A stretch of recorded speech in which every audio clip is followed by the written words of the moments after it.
సచివాలయాలు అనేది జగన్మోహన్ రెడ్డి మంచి చేశాడా చెడు చేశాడా అని పక్కన పెట్టిస్తే మాత్రం సచివాలయాల ద్వారా ప్రజలకి చాలా మంచి జరిగిందనేది 100% వాస్తవం. మొన్న మోంతా సైక్లోన్ వల్ల జరిగినటువంటి పరిస్థితిని కూడా మనం చూస్తూ వచ్చాం. ఇప్పుడు ఎందుకు ఇంత సడన్గా ఆ పేరు మార్చాలని చెప్పేసి కూటమి నిర్ణయం తీసుకోవడం, అది కూడా ఏడాదిన్నర అయిపోయింది. ఈ 3.5 ఏడాల కాలంలో ఏం చేయాలని? వెనకడ ఒక సామెత ఉంటుంది సార్, పల్లెనుడు పిల్లితల గొరికాడని. ఇప్పుడు ఎవరని చెప్తే అలాగే కనబడుతుంది. అసలు ఒక తిరువ దెబ్బ కనబడితే మీరు ఏది చెప్పండి నాకు. నిన్న కలెక్టర్లని, డీజీపీ గారిని వీళ్ళందరినీ కూర్చోబెట్టి మాట్లాడుతున్నారు. ముందు దీని గురించి సచివాలయం పేరు మార్పు అన్నది ఎంత పనికి మాలిన పనో ఒకసారి మాట్లాడదాం. ఇప్పుడు నాకు తెలిసి బ్యూరోక్రాట్స్ డెహ్రాడూన్లో ట్రైనింగ్ ఉంటుంది, వాళ్ళకి చీఫ్ సెక్రటరీ స్థాయి దాకా ఎదుగుతారు, తర్వాత ప్రిన్సిపల్ సెక్రటరీ, తర్వాత చీఫ్ సెక్రటరీ స్థాయికి ఎదుగుతారు. నేను ఈరోజు ఈ 78 సంవత్సరాల స్వతంత్రంలో ఓ ప్రిన్సిపల్ సెక్రటరీ, చీఫ్ సెక్రటరీ గ్రౌండ్లో దిగి క్షేత్రస్థాయిలో పనిచేస్తూ కనబడ్డా నేను ఎక్కడ చూడలేదు. First time delegation of work గురించి నేను ఆయన మాట్లాడారు చంద్రబాబు గారు, మీరు విన్నారు లేదు. It is our duty to extract work from the ground అన్నట్టుగా చెప్పారు. దానికి కాంట్రడిక్షన్ ఎక్కడో తెలుసా? సింపుల్ చెప్తా. ఓ ముఖ్యమంత్రి స్థాయి ఇంటింటికి వెళ్ళి పెన్షన్ ఇచ్చుకుంటుండు. ఓ ఆనరోగ్యం తీసుకున్న ఒక కుర్రాడో చిన్నపిల్ల వెళ్ళి ఇచ్చే పని ఈయన చేస్తున్నాడంటే ఆలోచించండి ఒకసారి. అది కూడా సచివాలయ వ్యవస్థ ఆధ్వర్యంలో. ఇవాళ నేను చాలా వరకు సాధారణంగా గవర్నమెంట్లు మారగానే ఆరోగ్యశ్రీ లాంటిది, రాజీవ్ ఆరోగ్యశ్రీని తీసి రామారావు గారు ఆరోగ్యశ్రీ, ఇలాంటివన్నీ మారుస్తూ ఉంటారు. ఈ దరిద్రమే కాస్త టైం వేస్ట్ అనుకుని ఏడుస్తుంది దగ్గర. ఇవాళ ఫస్ట్ టైం ఈ సచివాలయాలకు పేరు మార్చడం నాకు అర్థం కావట్లేదు. ఏమంటారు విజన్ యూనిట్స్, అసలు what does it mean by? దానికి ఒక కొత్త టెక్నాలజీ అడాప్ట్ చేసో లేకపోతే ఆప్ట్ చేసో అద్భుతం చేస్తాం అన్నదానికి మీకు మీరే ఎగ్జాంపుల్. ఒక సింగిల్ విండో ఉంది, దాన్ని తీసుకొచ్చి ఈ సేవను, అది దాన్ని తదనంతర పరిణామంలో కిరణ్ కుమార్ రెడ్డి గారు దాన్ని మీ సేవ కింద పరివర్తన చేసి దగ్గర 30 సేవలు పైచిలకి దాంట్లో తీసుకొచ్చాడు. అది ఇంప్రూవ్డ్ వెర్షన్ ఇవాళ సచివాలయ వ్యవస్థలో ఆన్ అగ్రిగేట్. అంటే మీరు ఒక కాంట్రడిక్షన్ చెప్పొచ్చు, మేము పటేల్ పటవారీ వ్యవస్థ రద్దు చేసాం తెలుగుదేశం, నిజమే. తర్వాత పంచాయతీరాజ్ శాఖ, మున్సిపల్ శాఖలు ఇవన్నీ ఏ విధంగా ఎన్హాన్స్ అయ్యాయి. ఇవాళ 1 పెన్ స్ట్రోక్తో దగ్గర 1,34,000 మందికి ఉద్యోగాలు ఇచ్చి స్ట్రెంథన్ చేశారు. అది ఏంటి? ఒక సచివాలయ వ్యవస్థతో అనుసంధానించారు.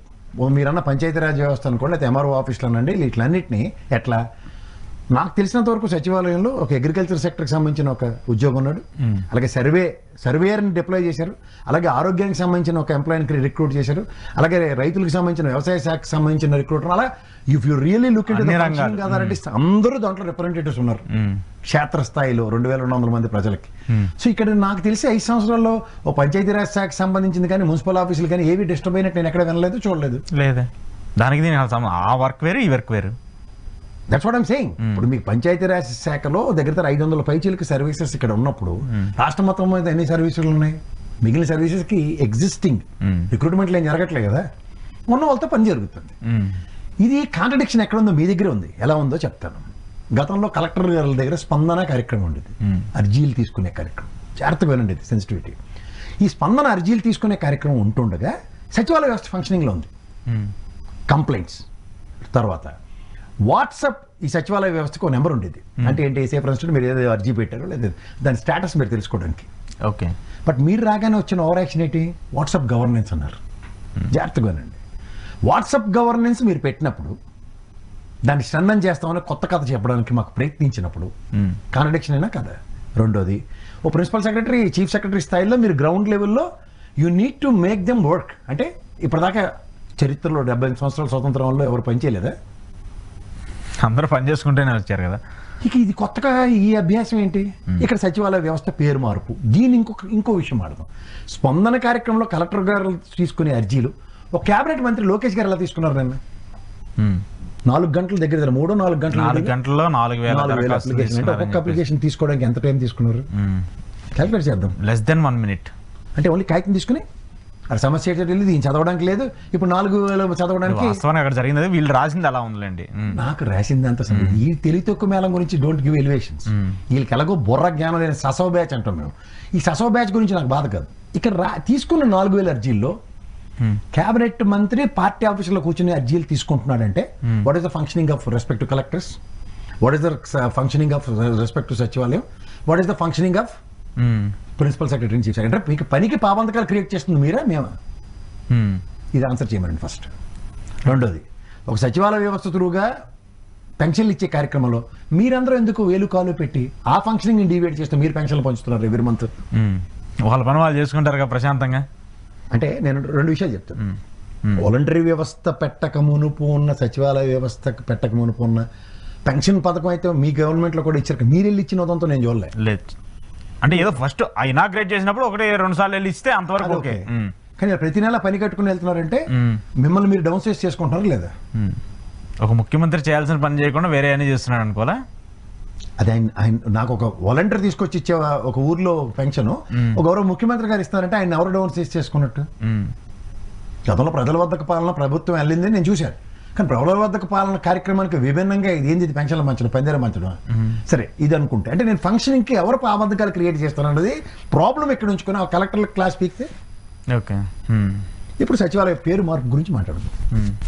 ఇప్పుడు సెక్రటరియట్ కేసీఆర్ గారు కట్టారు, రేవంత్ రెడ్డి గారు రాగానే సెక్రటరియట్ పేరు మారుస్తున్నాడు లేదా? బిఆర్ అంబేద్కర్ సెక్రటేరియట్ అనే ఉంది కదా, whatever you name it as B R Ambedkar, లేకపోతే జగన్మోహన్ రెడ్డి సచివాలయం పేరు పెట్టుకున్నాడు అతను లేదు కదా. దేనికి ఇది అసలు? What does identity crisis, insecurity. ఎందుకంటే మీకు మళ్ళీ చెప్తున్నాను, ఇతని టెన్యూర్లో ఒక మార్క్ క్రియేట్ చేయడానికి ఏముందంటే ఈ రోజుకి కూడా గుడ్డోడు కరెక్ట్గా ఎత్తుకున్నట్టు ఎత్తుకోవాలి. When somebody has created a mark, what's your problem? Identity క్రైసిస్లో ఉంటే ఇలాగే ఉంటాయి, పేర్లు మార్చుకోవడం. చాలా ఇప్పటిదాకా ఆరోగ్యశ్రీలకి ఆడుకుంటున్న గేమ్ చూసాం. ఇవన్నీ కాకుండా ఈ గేమ్ ఎందుకు? సచివాలయ వ్యవస్థతో మీకు వచ్చిన అప్రహెన్షన్స్ ఏంటి? అసలు దానికి చెరపాల్సిన అవసరం లేదు.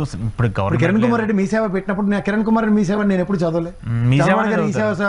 ఈ సేవ స్థాపించాడు ఆయన అని చెప్పుకున్నాం తప్ప ఈ సేవకు చంద్రబాబు పేరు ఎక్కడ నేను చూడలే కదా.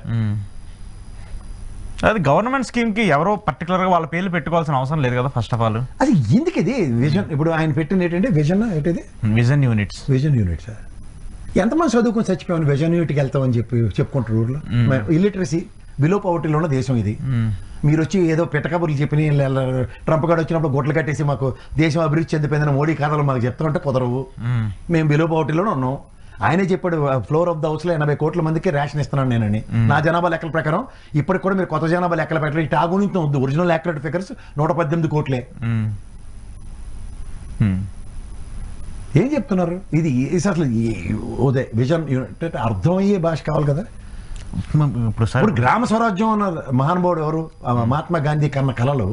గ్రామ స్వరాజ్యం అన్న దగ్గర గ్రామ సచివాలయం అని పేరు ఉంది, కానీ గ్రామ స్వరాజ్ అన్న ప్రధాని ఎక్కడైనా కాంట్రాడిక్ట్ అయిందా? దానికి దీనికి సింక్ కూడా లేదు అసలు. అది వేరు ఇది వేరు. కానీ ఇక్కడ ఇప్పుడు ఇప్పుడు ఎవరుంటారు? ఇప్పుడు పని చేసుకునే వాళ్ళు, పొలం చేసుకునే వాళ్ళు, ఇప్పుడు ఎడ్యుకేటెడ్ అంతా కూడా సచివాలయాలకు వెళ్ళి ఏదో చేసే పని ఉండదు. వాళ్ళకి సచివాలయం అనగానే ఈజీగా గుర్తు వస్తుంది, ఐడెంటిఫై వస్తుంది. అరే నేను ఎక్కడున్నా అంటే సచివాలయంకి వెళ్ళాను, ఇక్కడ నేను ఇట్లా ఆధార్ అప్లై చేసుకున్నాను, ఇంకోటి అప్లై చేసుకున్నాను ఏదో ఉంటుంది. సో అలాంటిది ఈరోజు నేను విజన్ యూనిట్కి వెళ్ళానని చెప్పేసి చెప్పుకునే పరిస్థితి ఉండదా? వీళ్ళు పేరు మార్చినా కూడా వాళ్ళ నోట్లో నాని ఉంటుంది కాబట్టి సచివాలయం అంటారు కదా. వీళ్ళ ఉద్దేశం ఏంటంటే వీడు ఊర్లో ఎవడో రైతు వెళ్ళి ఎక్కడున్నారు అంటే సచివాలయంలో ఉన్న దగ్గర విజన్ యూనిట్లో ఉన్నట్టు ఎటు నువ్వు చంద్రబాబుని కలడానికి వెళ్ళేవా, ఇక్కడ విజన్ అంటే నేనేం చెప్పాడు కాబట్టి అలా ఐడెంటిటీ వస్తుందని ప్రయత్నిస్తున్నట్టుంది. నాకైతే అంతకన్నా కొత్తగా ఏం కనబట్టలేదు దాంట్లో. ఓకే. సో పేరు మార్చడం వల్ల పెద్ద ప్రయోజనం ఏం జరగదు, మీడియాకి ఉపయోగం లేని పని.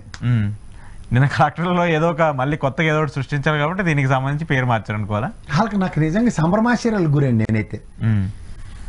You don't know how to delegate work. Delegation చేయాలి మనం అంటుండే. డెలిగేషన్ వర్క్ చేయడం ఏంటి నాకు అర్థం కదా. ప్రిన్సిపల్ సెక్రటరీగా ఆ స్టాఫ్ అందరిని పిలిచి బాబు క్యాబిన్ నుంచి బయటికి రాడు, ఇంకా డెలిగేషన్. నేను 78 ఏళ్ళు పడి చూస్తున్నాడు. ఏ సచివాలయం అయినా సరే ఒక ప్రిన్సిపల్ సెక్రటరీ బయటకు వచ్చి గ్రౌండ్లో తిరుగుతుండ అన్నది నేను ఎప్పుడు చూడలే.